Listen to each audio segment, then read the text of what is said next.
we started? Welcome everyone to the official, oh that's a wonderful sound, I'm going to keep doing that. Welcome everyone to the official chip music panel of the Portland Retro Game Expo. I'm going to go ahead and introduce my panel here of esteemed chip music professionals. Esteemed, right? All right. Professionals was the one I laughed at. I didn't exactly know what order they were going to sit in, so this might be a little bit out of order. But it'd be sweet if you had it dead on. That would have been awesome. No, I'm pretty far off actually. Okay, so first off, what is chip music? It isn't this. I do admire their innovation and their dedication to video game hardware, but things like this don't necessarily use the actual sounds of the machine, and that's essentially what chip music is. It's being innovative with older hardware to make unique sounds. And I think a lot of people mistake things like this for chip music. But what is chip music then? Chip music is mostly this. To the picture to the left, that's Citrix with his Atari 2600. He put a Atari 2600 onto a piece of wood. He painted it and put a whole bunch of loop pedals and programmed Atari 2600 sounds. And he performs with that, and it's incredible. And then there's Jerry Ellsworth with her C64 bass, where you pluck the strings, you actually hear the Commodore 64. And it is way, way too awesome. I highly recommend you guys check out videos of both of these guys playing them because it is brilliance personified. But now that I've established kind of what I'm going to be talking about as far as chip music goes, I want to introduce my panel. First, I want to introduce Gabe Hayward, Horseface. He's the manager at Pink Relic Games up in Seattle. He books the DMG concert series. He is the operator of Crunchyroll Records, or co-operator. And he is half of the chip music act Kids Get Hit by Buses. Gabe, thanks. Yeah, no. I stole it from your Facebook.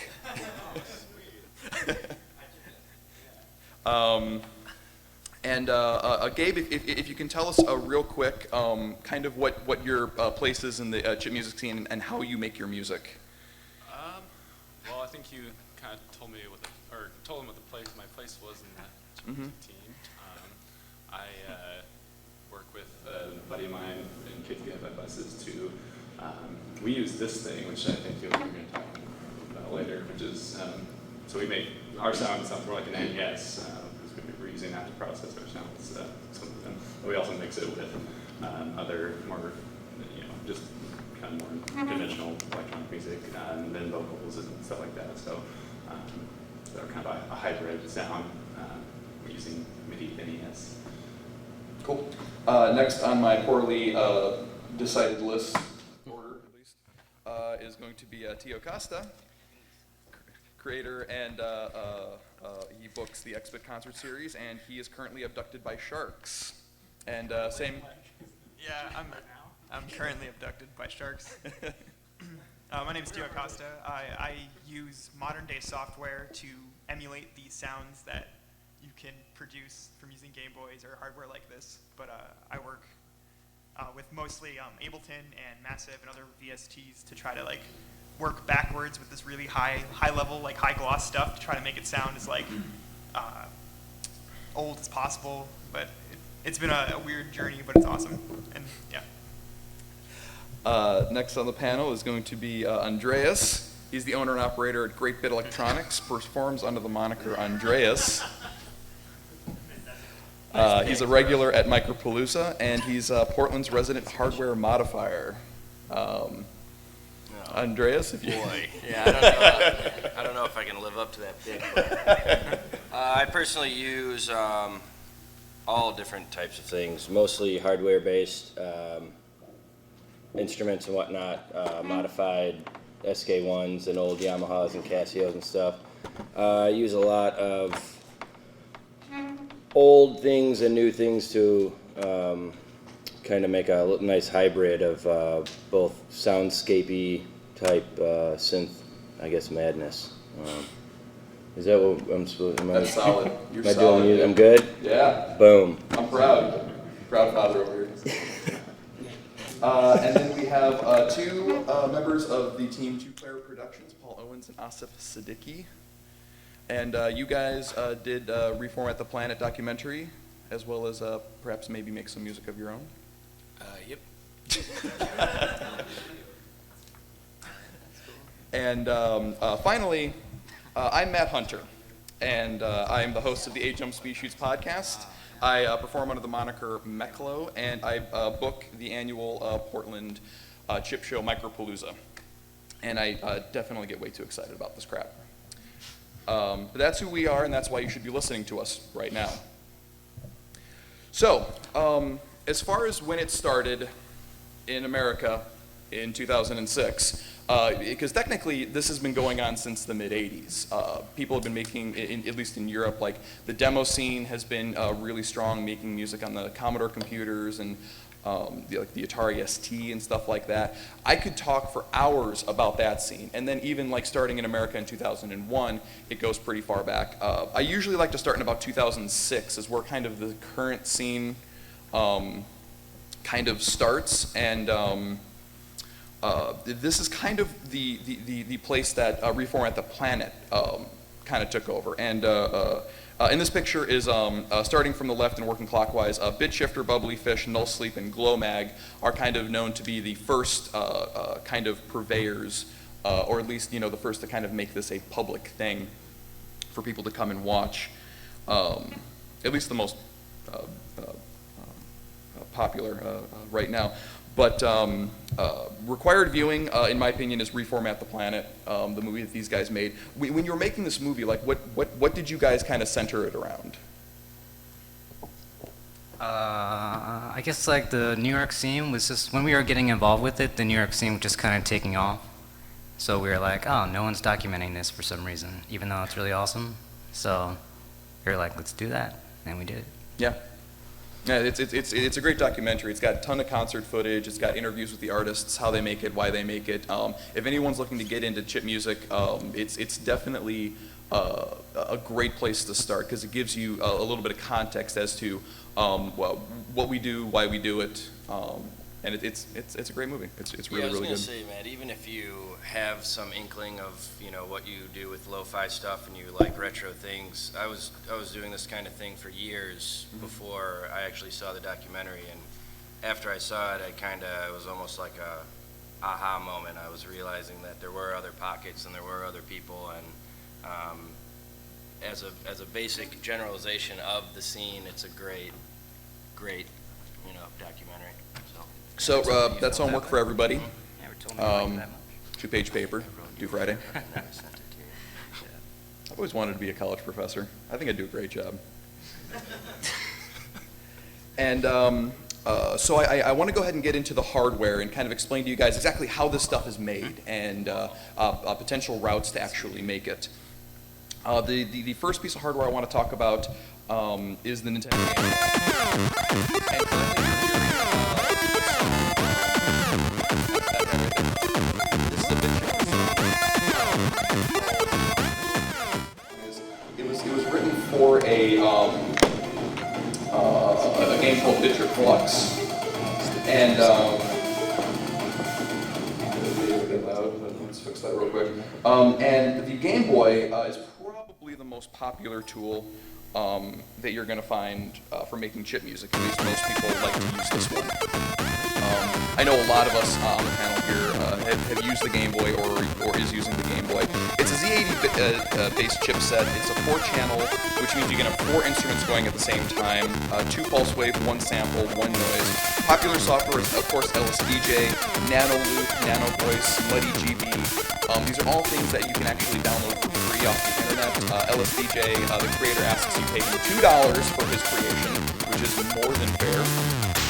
Portable, flexible, and the choice worldwide chip music scene. It can be very grimy or very clean, extremely flexible sound palette and soundboard, tons of trackers, although LSDJ is the choice for most. I got into it because it was portable, like, really simply. It was something that I can bring along with me, and I think if you guys want to talk about kind of what, those of you who use LSDJ, what got you into LSDJ? I just bought my first 2 Gameboys from Tanner the other day, and I tracked my first like full chiptune, like LSDJ, on the bus ride down from Seattle to here, and my thumbs were fucking killing me at the end of that 3-hour ride. Yeah. Yeah, I can't wait till I have like super strong thumbs that can crush like people. But yeah, I mean, it's okay, go ahead, yeah. Yeah, my bandmate uses LSDJ the most. I don't really remember how he got into it exactly, but I think portability is definitely key. We used to do a lot of chiptune busking, so like you have to just take that out and just like sit on the street with a speaker and then just play on the street with it. And then like you can compose on the bus. So that's probably Yeah.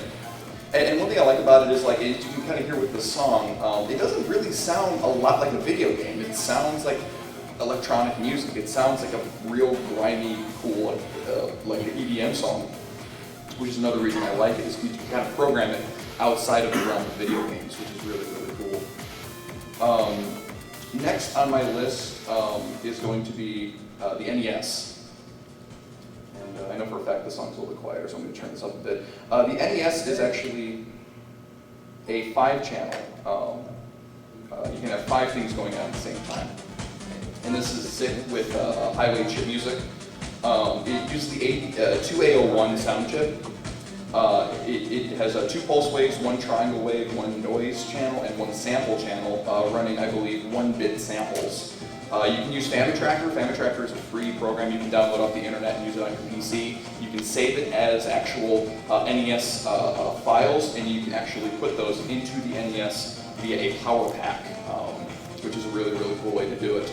But MIDI-NES is what I use, and Gabe, I believe you use as well. I like it a lot. How do you guys utilize yours? Wow. If you're familiar with how MIDI works, it's basically just a mathematical way to compose MIDI. I mean, you're just programming, what the notes you want to make are and how long they are, and what you essentially do is you run that through anything. So running it through an NES, in this case, with this cartridge in it. So I just basically compose music like I would any other way, on a computer, and then process it through the NES to make the sound. Yeah, and to be fair, MIDI-NESs are becoming extremely hard to find and becoming a little bit more expensive than I think most people want to pay for them. Around there, yeah. But there are some really, really cool, like, kind of Kickstarters and people looking to kind of get into, like, the NES development scene, which is really cool. I really like that. Next on the list is going to be the Sega Genesis. And a lot of people think that the Sega Genesis is excluded from being able to program, which in fact it's actually one of the most flexible to program music on. It uses the YM2612 sound chip. It's an 8-operator FM synthesis, so if you've ever heard like a DX7 or any of the real big impressive Yamaha synthesizers, it's practically the same chip. It's a very, very similar chip. You're listening to Groove Master 303 right now. He's one of my favorite that composed music on the Sega Genesis. And there's a dude named Little Scale down in Australia who is making some amazing leaps as far as like interfacing with the Sega Genesis. Short description, it's hard to break from the distinct Sega sound. Drums suffered a bit and the trackers have a very heavy learning curve, so be prepared to do some homework, but it's very flexible and you can have a lot going on at the same time, which makes it a really, really flexible unit to make music on. I don't think any of us have tried it, have you? I haven't, but I was just going to say I like the Genesis sound because they can make the bass like Oh yeah, no. Like, You can make it amazing like slap bass. Yeah, it's all yeah. slap bassy, funky. Yeah. Or if you guys ever heard any of the like shooters where it had like real ripping electric guitar solos, like you can totally do that kind of stuff, and it that something like that's not possible like the NES or anything like that. But I really like it. I've experimented with the Sega Genesis, and TFM Maker and VGM Maker, they're both free on the, this guy actually uses a VGM Maker, and they're free on the internet. You can download it, start plugging in notes, and just start seeing what you can do with it. Let's see here. And then we have the Commodore 64, which has been a favorite of everybody, like not just chip artists, but people who compose like electronic music. It uses the SID chip, which is pretty famous, 3-channel programmable. There's a cartridge called the Messiah that you can plug in a MIDI interface. You can plug any keyboard and use it as a synthesizer. There's Goat Tracker that's out there, again a free PC tracker, or I believe it can run natively. It can't run natively on the Commodore, but also Electron made a SID Station synth. You can find them for about $1,200. So buying a Commodore 64 for $50 and buying a Messiah is a pretty good way to go. But it's super grimy, it's super bass heavy, as you can kind of hear. It's very distinct. If you recognize it, you'll be able to tell it from anywhere. There's a lot of metal bands out there that use the Commodore 64 as well. There's one of my favorites called Machina Supremacy that do a great job with Commodore 64. You guys have any experience with Commodore 64? As far as low-end bass lines go, it's the only, not only do you get the rumble and the lo-fi, but it's so full that it's like really, I kind of bought it as a cheap, synth cart you can get for $20, $25, and I picked up my Commodore for $25, $30, and with a few modifications and stuff, and 1/4-inch output, so you can plug it in directly to an amplifier or whatnot. For years, that's all I use for my low end and my bass line. It's really unique. Each of them is individual, but it surpasses modern day synths based towards low end in my mind, for sure. Yeah, no, I agree completely. And if anybody does decide to pick up a Commodore 64 for the purposes of making music with it, that man can do really amazing things with it if you want to talk with him about that. But yeah, this is the next thing that I want to experiment with, because just the sound palette is just so cool, and the low end is just so grimy and so deep. Well, you said about Messiah too being like a MIDI controller, but it's actually far greater than that. Yeah, it's got software on it too. Yeah, they have like a sequencing program on there, so you can have. I believe there's a dual SID, so you can put 2 SIDs in one Commodore, and that'll expand it to double the tracks. But even with the 3+ noise track, it's a great, really, it's a little more expensive, the $70, $80 range, and you'll be waiting a couple weeks for it. But as far as complexity and sequencing, it's a great program, especially for being made 20 years ago or so. Yeah, definitely. Moving on, a lot of people discount like actual synths and drum machines from the scene, but they're actually a really important part. Early synths and drum machines, especially the Casio synths and Roland drum machines, much like Andreas has right there. That's his Frankenstein was an SK1. Yep. All right. Don't be afraid to kind of experiment with those as well. The early drum machines from Roland have a very, very distinct sound, and they do a great job at kind of blending with those kind of chip music sounds. And even like the Casio VL tone synths do a really, really good job too. I know, Andreas, you use a ton of them in your live show. Well, yeah, when I started, it's kind of been a weird ping pong effect from liking the old sound to finding the old gear to old gear being like kind of janky to finding a nice mix of gear and sound. And like speaking of the Commodore earlier, I use a Yamaha PT100, which is an old late 80s really simple Yamaha keyboard, and the modulation between the two, the harmonies, are something that couldn't be created with maybe not even be able to be created with 2 other of the same exact instruments, in a different setup or whatnot. So when you're dealing with the older things, at first hear or listen, you may think that it's not workable with new and modern day gear, but little tweaks here and there, and with things like MIDI to BPM sync or kind of get things on the same line, that's kind of when I took the enjoyment of the lo-fi 8-bit sound and started making it a not even more palatable music, because I don't know if anyone else likes to listen to my music but me. But at the same time, it's the harmonies and the audible characteristics that old gear and different hardware pieces play together. It's unique, and it's what I started working with these older things for. Yeah, and again, if you guys have any questions about older synthesizers, maybe you want to get into a couple older synthesizers. Andreas occasionally has a couple bent ones that he has up for sale, so he's a good source of that one's for sale. I will give you $10 for it. Yeah, well, I'll give you a knuckle sandwich. This guy.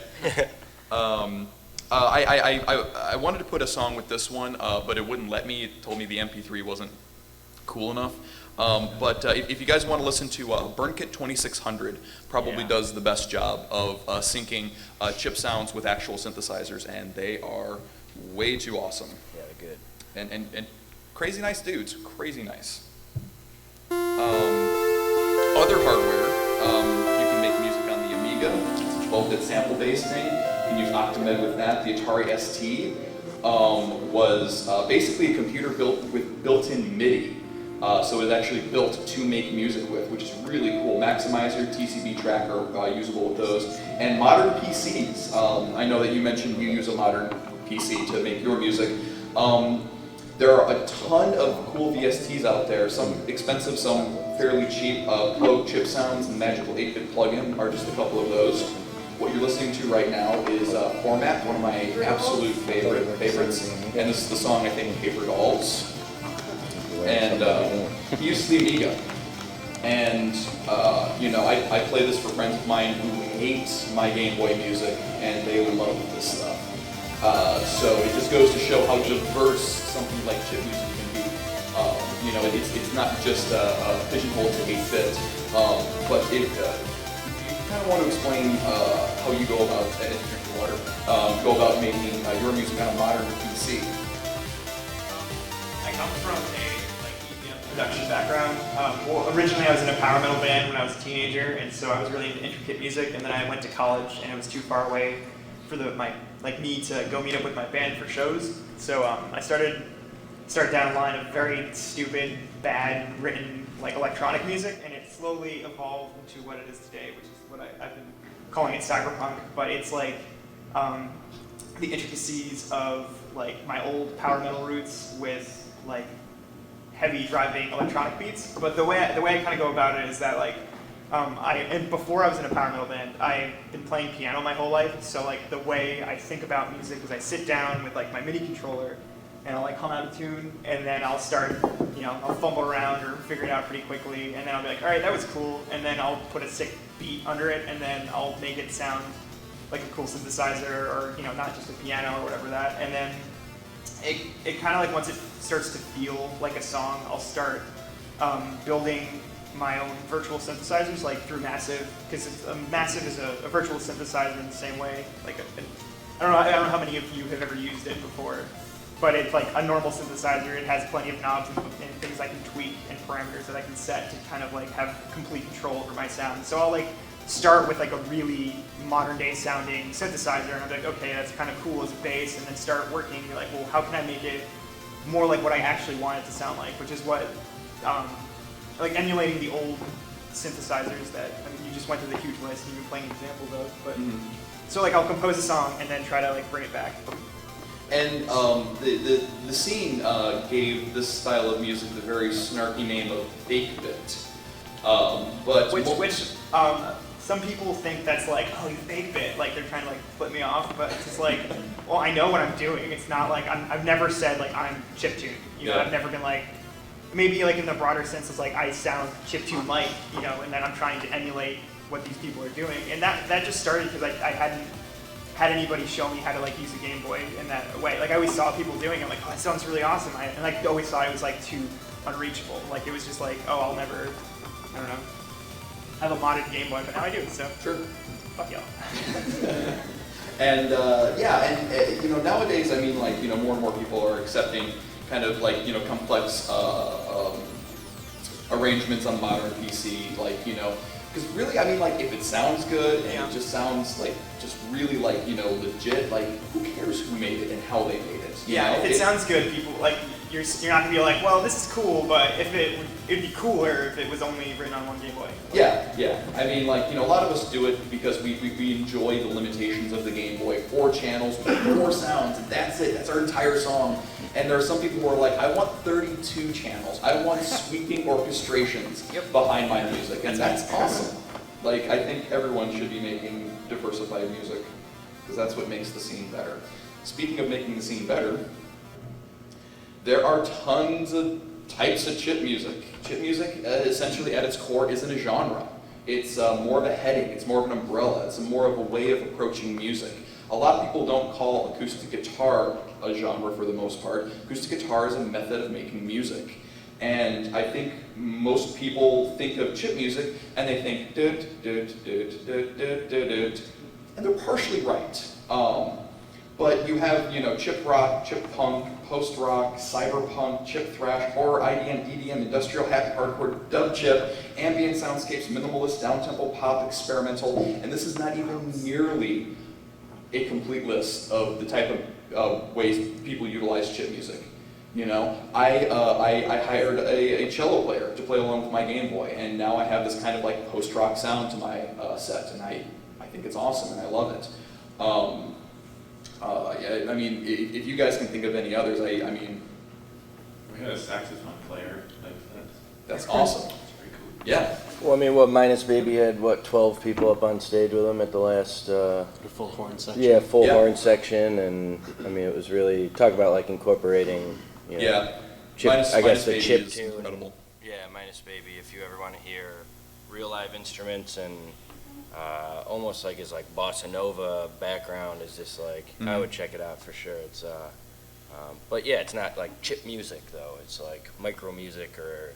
I don't, any one of the just close your eyes and point. It's like the scene was trying to be a collective thing for such a long time, and then this little pocket thought they were different, and this little pocket thought they were different. So then you got chip thrash and chip punk and this and that, and it's like, I don't know. I think in a way it kind of took away from the overall movement of it, because it was kind of like, although we are all different, we're a little more different from you, and we're a little more different from you, where it's not like, we're all making lo-fi, because I mean, my music and your music are totally different, but there are certain aspects of it that are similar in the, audio and certain things that we use. So it's just like, I think like the strive to be independent and an individual kind of grays the lines and kind of, not necessarily segregates, but kind of puts a label on things that don't necessarily need a label at this time. Sure.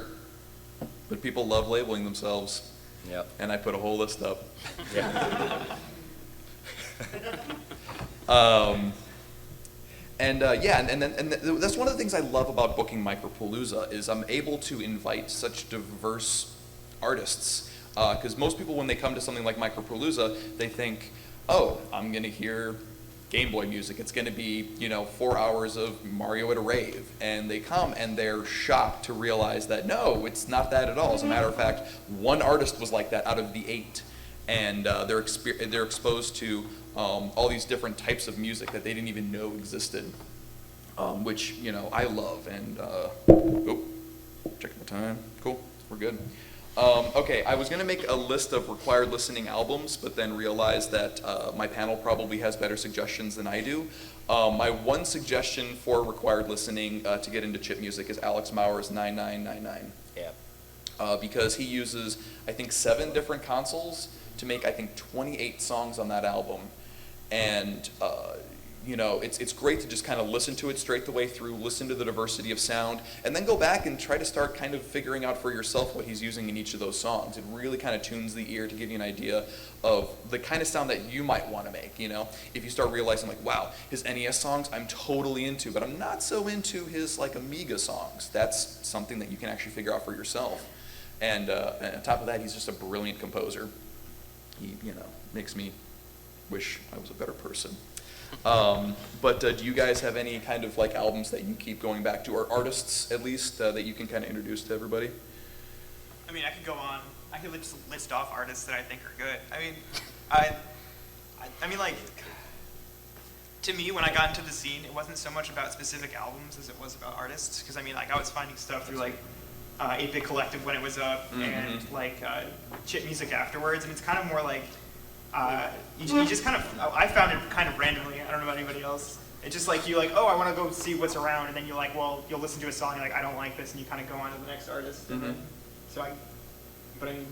I would check out I Am Your Destruction and like Trash 80, Bit Shifter. Oh yeah. I mean, those are some of just like the classics, like No Sleep. I mean, it's all good. You'll find something you like. I don't know. Yeah, I could point out just a couple that I recently, well, not recently. I guess what's that? Bright White Lightning is a newer, or, newish chip rock band up in Seattle. So if you like chiptune music with kind of mixed with this really cool rock sound, they're pretty fresh right now. And then also an old school Seattle chip artist, Leanie. She mixes her stuff with these really beautiful female vocals, and it's really cute and fun and sometimes scary. Oh yeah. Yeah, she does this range of this range of emotion in her music. So she's really good and still active in Seattle right now. And then there's also, I'd like to point out the Glowing Stars, who are now not together because they had to separate and move, but they're from San Francisco, and they've toured up here a couple times, and they're also another chip rock thing, so they have guitars and drums, and then they mix it with chiptune music really, really well. So I do have, we actually have, if you guys are interested in getting some of this music, I do have it at our booth at the Pink Gorilla booth in the hall over there. So you can get the Glowing Stars, Bright White Lightning, Leanie. We have some Crash Faster, I think, another one from San Francisco. So a lot of good stuff there at my booth if you want to check it out. Cool. I guess in recent years I haven't really been listening or keeping up with contemporary chip music much, so I don't know who's making what right now, but two bands that I still like follow and sort of keep up on are Infinity Shred, and they used to be called Starscream. Fuck yeah. And then Bear and Walrus is another group from Philadelphia. Yeah. And I really like those guys because they've sort of kept pace with like how my musical tastes have changed over the years. And they're not just doing chip, they're incorporating it into other genres. Like Infinity Shred is post-rock, it's like really spacey, sort of futuristic. And they've taken a really interesting angle on it, but when they play live, in addition to having the drums and the guitar, you still have Damon up there like playing like the lead on a Commodore 64. He's got like a little piano attachment on top of it, and he plays it like a keyboard, which I think works super well. And then Bear and Walrus is just like all over the map, but in a really good way. I can't really pin their style down, but every now and then you'll hear little like faint threads of the Gameboy coming through, and it just works really well. So those two I would definitely recommend. Cool. I guess this band Cheap Dinosaurs from Philadelphia is like probably like just a good entryway probably. So I would say that. Yeah. Prog rock, chip music, kind of. And Andreas? Yeah, let's see. Well, Minus Baby. Yep. Bias, the album Bias is what is it, like second to last or is last or something, but it's tremendous. There's a label called Ubik Ubik Tune, and any one of their samplers from, I don't know, even a year and a half, like they have like autumn tunes, spring tunes, summer tunes, and like I kind of dare you to not like any one of those. Like it's like, that's kind of, also with the soundscapes and they're using all this retro technology, but they're doing like really progressive, like some of it's even free form, anything from like classical ballads to like straight up acid jazz freakouts and stuff, but it's all being done with these 30-year-old computers. And as far as audio capabilities, they're, I think, pushing these computers to like, and at the same time it's very soundscapey, very droney, but the things that they're accomplishing with these old computers is really extraordinary, I would think. And Yeah. also local guy, Operation Mission, Operation Mission is fantastic. because he just gets down and gets funky. So. Mechlo is pretty good, too. I don't know who that is. Meh. You mean Mechlo? Burn.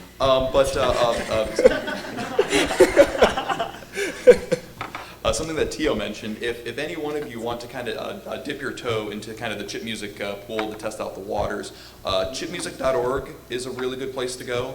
I think APC is pretty long dead now. I haven't been there in a while. Yeah, I mean, no one talks about it, but they were like, oh, we'll be back, and then there's just been no news, and then they're like, maybe we won't be back. Yeah. But then there's noisechannel.org. It's org. .org. Okay. Noise Channel. There's also, that came out a few months ago, the Chiptunes Equals Win compilation that had over Oh, yeah. like 52 artists on there. That's a really good way. I mean, Yeah.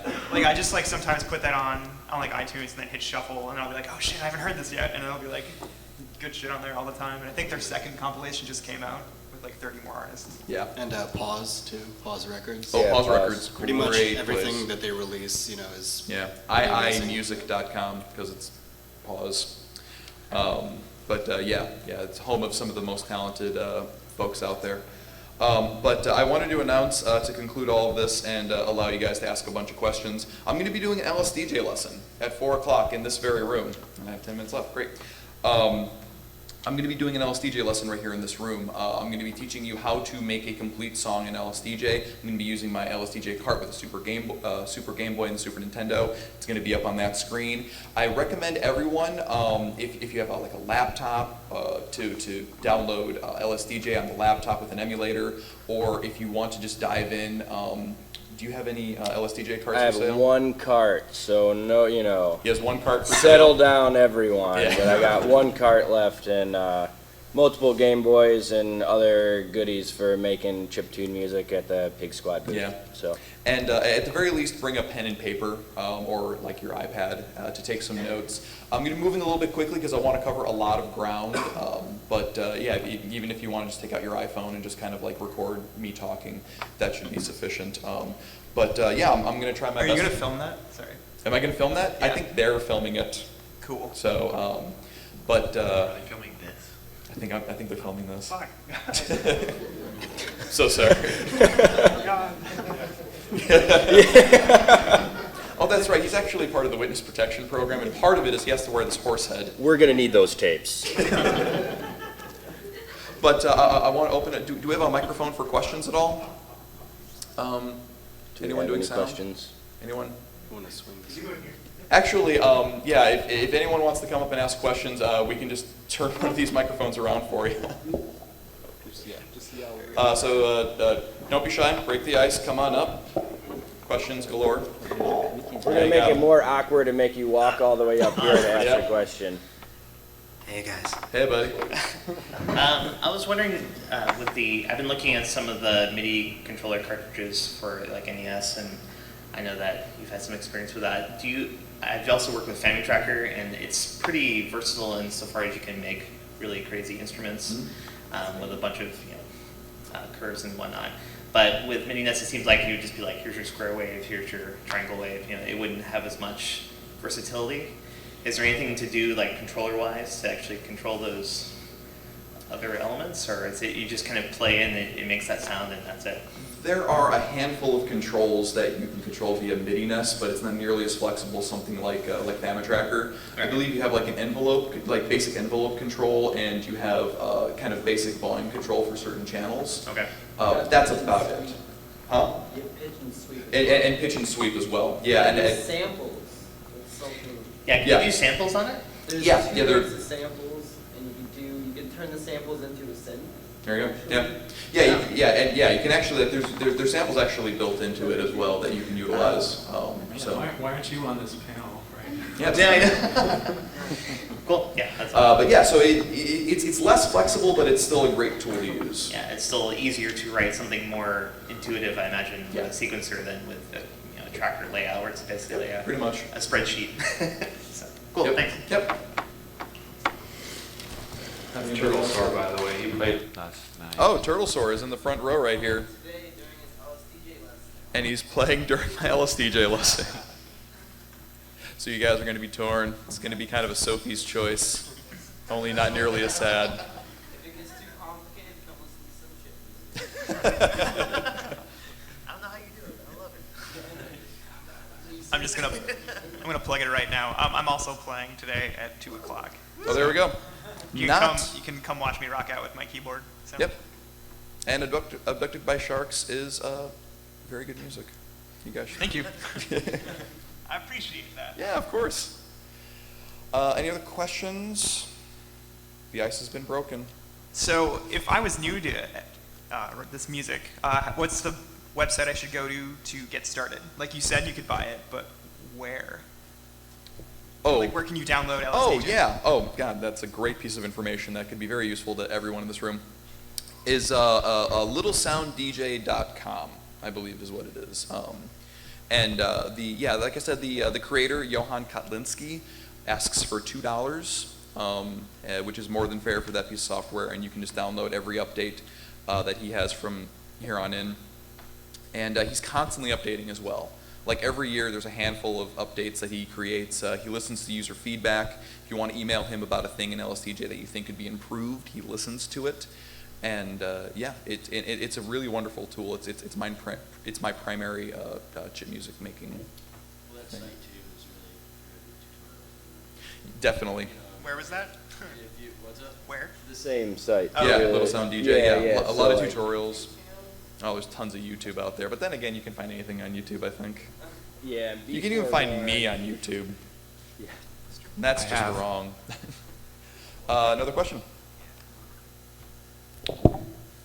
Yep. Yeah, it's a pretty hot mic. So my question is, wow, God. Yeah, I know, right? Yeah. This one too. It's crazy. My question is, if you have a really old cart, how do you go about updating it? 'Cause I have a cart from like 6 years ago. Like a rewritable one? Yeah, like a 32 megabyte cart. There's like flashers there's like actual cartridge flashers that I have one just because it's old, outdated piece of technology, and that's what I like. But now they have the USB carts, which makes things a lot easier.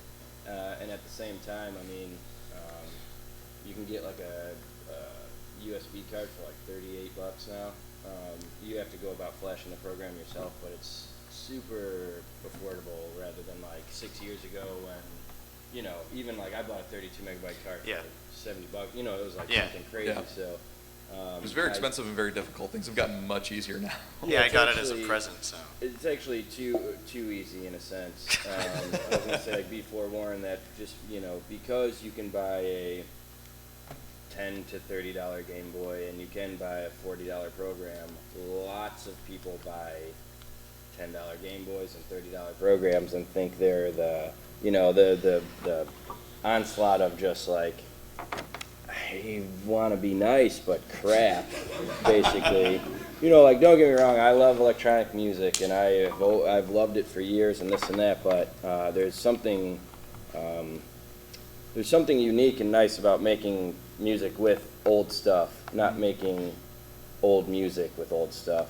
And so when you are delving into these new artists and different things, just keep an open mind, because there are, handfuls of people who pick it up because it's cool and cheap, and then they, load 12 songs onto these forums, and then you never hear from them again, So it's really like these names that keep coming up over and over. There is a reason they keep coming up. And at first I was like, oh, BitChipper's getting all the spotlight and Glowmag this, Glowmag that, but they are consistently putting out wonderful music on these old things, So. Cool. Yeah. Thanks. Thanks for the question. Oh, and to officially answer your question, yeah, there are transfers out there, like Andreas mentioned, that you can still buy. I think they're still floating out there. What? The 32 megabyte transfers, if you do. Oh yeah, I have one. Just come to the Pig Squad. Sorry, I went on a little tangent about shitty music, but oh no, it's just come to the Pig Squad booth. We'll talk about it, man. All right, Tanner, Turtle Sword. I wanted to say, if anyone's interested in making music on Commodore, Atari, Amiga, or any of those old computers, you can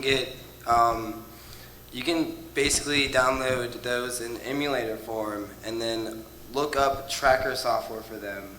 It's kind of difficult. The learning curve is a lot harder than LSDJ, but the sound depth is a lot bigger. Yeah.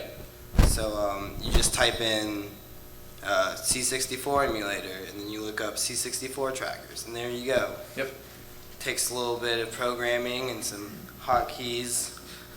Gets a little bit difficult, but it's fun. Yeah, it's a really good time. And like the moment you start writing the song, you start using these classic sounds for your own purposes. It's really exciting. I remember the first day I got LSDJ in the mail. My wife can attest to this. I went down into my basement studio and was down there for 8 hours and came up with 2 songs. And just like I was just so excited that I was able to use the Gameboy to create these songs that I've written previously, and it's well, it's been a long downhill since then. Yeah. My oh my. I think we have a couple more minutes. If anybody has any other questions about it, you can walk on up. It's cool. You have to walk. No, yeah, on. you have to. Jeremy, how's it going? Yeah. Yeah, that is really loud. If somebody hasn't invested in a Game Boy yet or doesn't have one or can't find one, do any of you all have a favorite Game Boy emulator and where to find it and pros and cons? I think it's called Virtual Boy. Virtual. Is it Virtual Boy? Wait. No, that's the thing that hurts your different eyes. thing. It's Virtual Visual Boy. Thank you. Yeah, Visual Boy is my favorite. Virtual reality. Yeah, Virtual Boy. Yeah, Visual Boy is the one I use pretty constantly. I don't know. Do you guys use any Game Boy emulators? Nope. No. It's the real thing. Just the real thing. Just the real deal. This isn't high school anymore.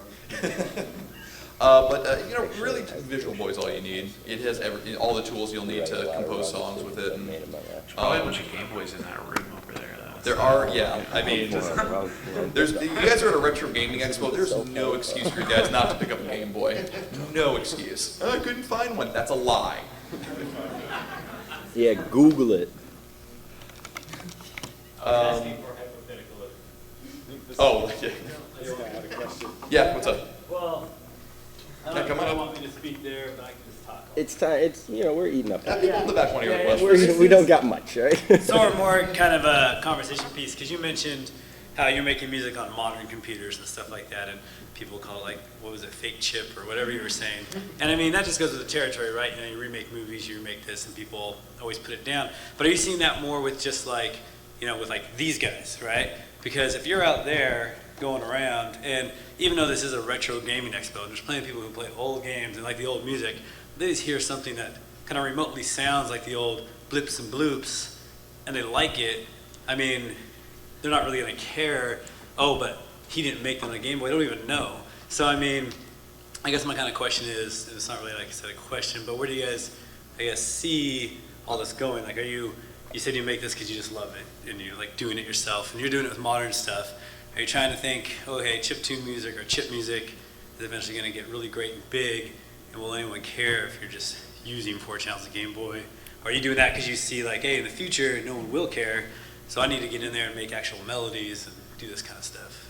I mean, I love writing music. I couldn't imagine not doing it, and I don't think it really matters the hardware that we use. I mean, like, I think Mechlo said, and I've said this before, I mean, like, good music is good music, like, regardless of hardware. And if it's like, oh, cool, I really like dancey music, or oh, cool, I really like post-rock, if it can still, like, evoke any feeling from you, then that's awesome. And, like, I don't think that matters. Like, I've gotten some hate on the internet, because, like, I've gone into, like, on like, Turntable FM, and I've been like, oh, hey, I, like, go into a chiptune room, and I'll play a track, and they're like, what the fuck, this isn't on Game Boys, and then they'll, like, boot me from the stage, and I'm just like... Yeah, like, some people can tell, you know, so if they're, like, a real purist, they'll be like, this was not made on a Game Boy. They'll be all pissed off about it, but, like, but yeah, it doesn't matter, like that's what we, like...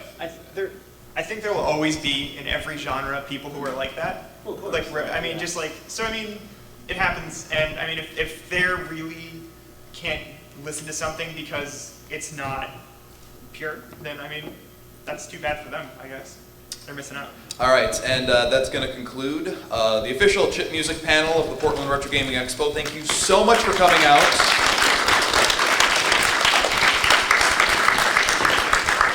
And I think the only thing chip music can do in the future is surprise us. Thank you, guys.